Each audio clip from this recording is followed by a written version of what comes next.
Good evening.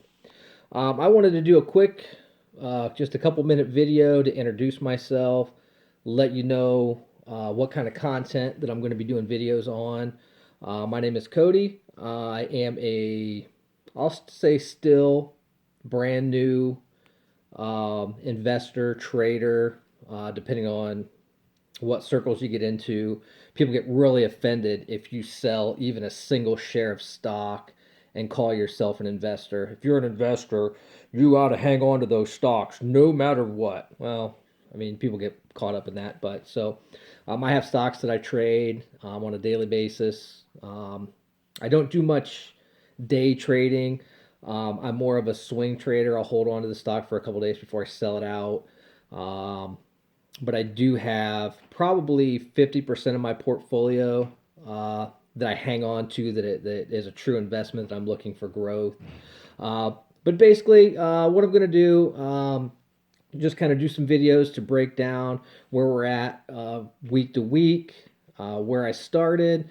The reason that I came up with the ideas for this video, um, watch a lot of videos on beginning investing, where you're a person that's doing it. They come in and they'll say, "Oh, we're just getting started out here. We're gonna play around in the market, and we're just gonna throw 5 grand in, or I'm gonna throw 30,000 in just to see if I can do the stock market or not." To me, that's not beginning. There were a group of us that were talking about a week ago, discussing, if you had $45,000, because, I mean, for example, there was an expert that I was reading about, and he was giving the example that before you start trading or investing in the stock market, if you have any kind of um, bills like student loans, credit card debt, that you should pay all that off. And he was giving very specific amounts, so without saying it was him, it was obviously him he was giving examples of. It's kind of silly because the amounts were very specific. But if I had $45,000 in credit card debt and I had 45,000 to pay it off and 45,000 to throw in the stock market after that, I don't think I'd be watching a beginning investors video or care about watching tutorials or getting into a beginner's app.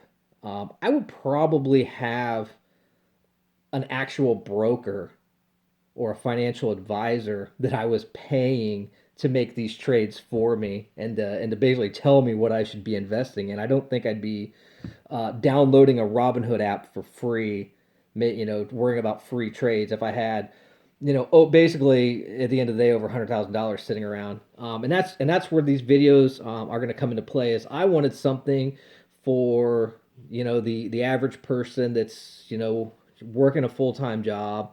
It's hard to say working an 8 hour job anymore, like a 9 to 5, because really most people are working much more than 8 hours a day. A lot of people now have two jobs that they're working, and even some of those, like the ones that really think they're basic investing videos that are saying, "Hey, start with $1,000, start with $500, start with $100." What if it didn't work out for you, and you lost that $100?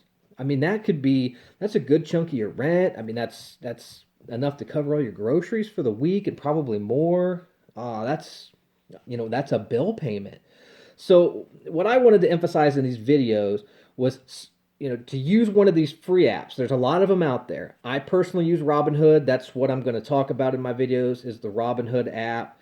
There are other ones out there, Webull, E-Trade, Charles Schwab. I mean, that's a big thing that's been in the news about the past week, is Charles Schwab, to compete with these free apps, in the last week, said that they're going to do no trade or no fee trading now, which basically means before, if you went with a brokerage firm or one of these other app sites, like a TD Ameritrade, you would get charged like up to $5 or so for every trade you made. So you'd have to make some big trades to really earn that $5 or $10, whatever that trading fee was.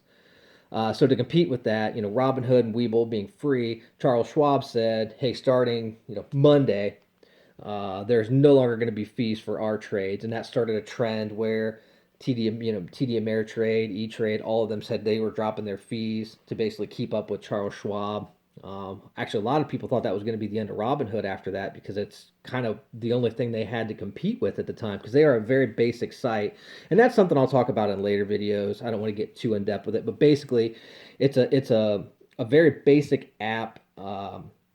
You don't have a lot of the charting and things that some of the other sites have. You have to go off. You can still get to them. There are many sites. I recommend Yahoo Finance. They're a great site for that kind of thing to get your more in-depth charts. They're out there. You can find them. You can make your own if you have a good computer program. Uh, but I like to stick with Robinhood because being a beginner and not having, like I said, the $50,000, $100,000 that I'm investing, I I just wanted to keep it basic so I can learn. Um, Give an example that where I currently work, um, we have some robotic machines, and there are some really old ones there, and you really had. I mean, those were really good ones to learn on when you came up in our maintenance department or as in one of our team lead positions. Basically, because it didn't tell you what was wrong. It was a very old primitive machine. We only have a couple of those left. Most of our machines now, they all have computers tied to them. They tell you exactly what the problem is. Look here, this is what it is. It's this clamp, it's this sensor, and it's very easy to fix. So you had to really learn on those old ones. You had to do some research basically to figure out how to fix the problem on those old lines. That's how I see Robinhood. It forces you to learn what you're doing. You don't just get all those tools up front. You have to go out and look for them, and you have to learn how the market works, and you have to learn how to read these charts. And I think that's why it's really good, and that's why I'm definitely sticking with it. But to compete with those the no fees that the other groups were going with now, that was going to make Robinhood less competitive in the market.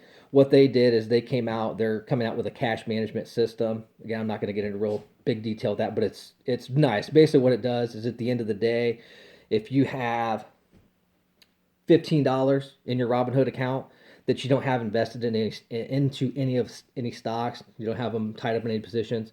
What it will do is it will basically take that $15, just to be real simple, and put it in an account so it grows interest for you during the night while you're not trading it. And then it pays out that interest on a monthly basis. It's FDIC insured, backed by the banks. It's split up between there's 6 banks that they've partnered with to do this. So it's a real big deal. They tried something like this a year ago. It was an epic fail. It was not FDIC insured. It wasn't backed by a bank. But now they've learned from their mistakes, and they came out with it at the perfect time since these other sites are coming out with these free trading that's going to compete with them. Um, but to get this thing wrapped up, I've held you guys up quite long enough. We're over 8 minutes now. What I want you to do, again, I'm going to speak only on the Robinhood app on these videos. Uh, Good thing about Robinhood, you sign up for an account, you get a free stock. Anytime you use your referral link after that, and anyone uses your link to sign up, you both get free stocks. You can get free stocks from Robinhood up to $500 is where it caps out. So what I'm going to do, I'll put my referral link in the description. I have a Facebook page that's tied into my referral link. Right now, that's all that page is basically a advertisement for my referral link. Once I max out on my referrals, when and if I do, I'm gonna change the focus of that, and it'll just basically be documenting that Robinhood journey, and how we're doing from month to month. Um, but I wanted to make sure, like, I wanted to show that you can go in with nothing. So pick a number that if you lost that money right now, you could still sleep at night and not have to worry about not paying a bill.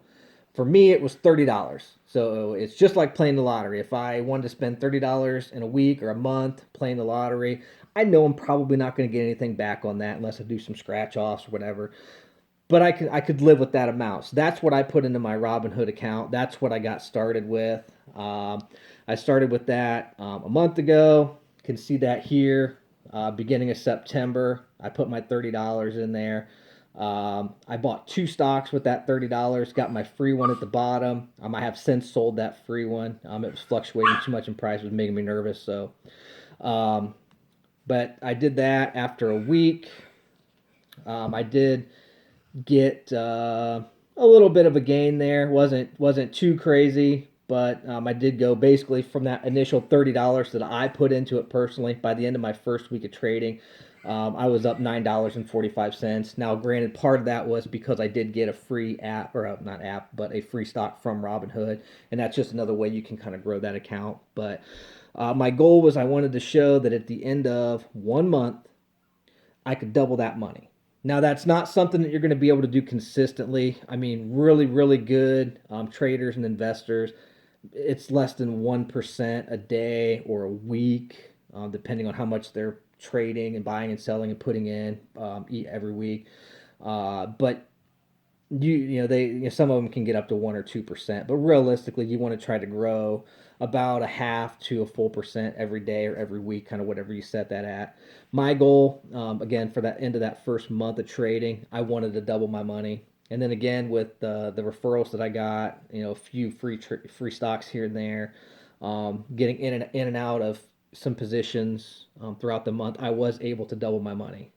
In another video, I'll kind of break down that whole month's journey. But like I said, I want to get in here, get an introduction, tell you what we're going to be about, what we're going to talk about. Might throw some motivational stuff in there. Really enjoy doing that. I spend a lot of time looking up motivational material where I work. We do a lot of we haven't lately, and it shows, but we did do a lot of leadership training. Enjoyed being a part of that. We need to pick that up again. For those of you that work with me, know that I was really big into that. Enjoyed doing the presentations and meetings with that. But just stay tuned. Apologize, this is long-winded, a lot of rambling, but I just wanted to kind of break down what we're going to be about. So, hit that like button at the bottom, subscribe. That way, when we're going to you get notified when we have new videos out. Again, we'll document that journey, how we're doing, exactly where we're at. I will tell you, in that month that I've been trading, well, it's about a month and a week now, I have more than doubled. So I'm far exceeded my goal. So I'm going to come up with a new goal. We'll talk about that again in future videos. Another goal that I have, I want to max out on my referrals so I can start plugging other people's referrals that are liking and sharing my stuff. You see this video, please share that so we can get that goal. I want that done by the end of my second month. So basically by the end of October, going into that first week of November there, I'd like to get maxed out. So stay tuned for more. Sign up for Robinhood. You don't use my link, you got another friend that uses Robinhood, please do. Even if you end up using one of the other sites like the Weebles, the E-Trades, TradeZero, Raging Bull, Charles Schwab, any of those, follow along with these. Let's see how we're doing. Let's see if you can double your money at the end of a month. I'll tell you what I did right, in my opinion, what I did wrong, how I had to change my strategies throughout that month as I started to make mistakes. And I made a lot of mistakes. I'm still making mistakes. And just overall learning the app, there were mistakes I made just learning the app. Biggest thing I'm going to give you before I get out of here, stay away from the market buy. Stay away from the market buy, which is basically when you just click buy on the app. That's called a market buy. Do a limit buy or a limit sell. That way you buy or sell for the price you want. That's my big tip for the day, I guess. That being said, again, I'm Cody. Thanks for tuning in. Again, hit that like button big time. Got to get my followers up, and we'll see you next time. Thank you.